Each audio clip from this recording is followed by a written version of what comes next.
First, we need a beginner-friendly keyword to write about, and we'll use a tool called Semrush to find it. Semrush shows you what real people are searching for online, so you can pick a topic with solid traffic and low competition. That way, your first blog post has a better shot at ranking on Google and bringing in real visitors. Normally, Semrush offers a 7-day trial, but if you use the special link in the description, you'll get an extended 14-day trial. That gives you plenty of time to explore your niche and start publishing content. Go ahead and sign up, and then meet me on the Semrush dashboard. From the Semrush dashboard, head to the Keyword Magic tool on the left side. Type in your broad topic. At most, use 1 to 3 words. So for my example, I might say something like road trip, and then click search. Semrush will generate a big list of related keyword ideas. Let's quickly break down the metrics you'll see. Intent shows what the person is trying to do. Informational means they're learning something. Transactional means they're ready to buy. Commercial means they're comparing options before buying. And navigational means they're looking for a specific website. For affiliate content, focus on commercial and transactional keywords. Those are your future buyers. Volume is the monthly search traffic. KD percentage is keyword difficulty, a score from 0 to 100. Lower scores are easier to rank for. CPC, or cost per click, shows how much advertisers pay per click. That's not something you'll pay, but it's a good signal of keyword value. You can also see a summary of total keywords, volume, and average KD percentage right at the top of the keyword list. Next, let's find some low-hanging fruit. Let's set some filters to dial in our parameters. Set a volume minimum of 100 searches per month. Apply. Then, set a KD percentage filter for the 0 to 50 range.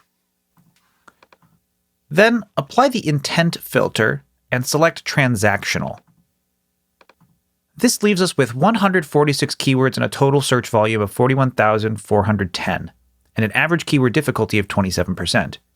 If that set of filters gives you too few results, try adding in the commercial filter.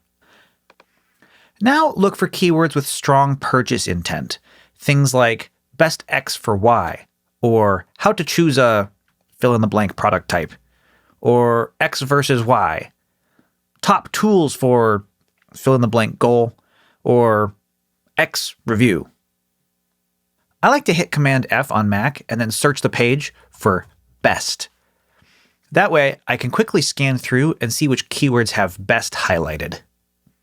If you find a keyword that you like and want to target, click the plus icon next to it to save it to a list. The first time you do this, you'll be prompted to name your list.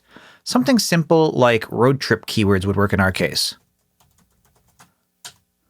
Now you can see the road trip keywords list has been created, and we have 1 keyword added to it out of a list capacity of 2,000 keywords. After adding the first keyword, any additional keywords you want to add with the plus icon simply go straight to that list. You can also click into individual keywords to explore variations. Just scroll down on the keyword overview page and then look at the keyword ideas section. Back on the Keyword Magic tool page, let's say, like in my example here, your broad topic is road trip. Here are a few keyword ideas that pop up right away. Best road trip snacks. Best road trip cars. Best road trips. Best SUV for road trips. Or this one here, best road trip apps. I'm going to add this one to my list. Each one of these could become a blog post, and each one points towards products people might be ready to buy. When you're done building your list, on the left side, go to the Keyword Strategy Builder. Then, scroll down and select your list. Next, sort by volume to find your highest traffic opportunities. Simply click the word volume at the top of that column. We'll use this list to figure out which affiliate programs to join and which products to recommend in your first blog post.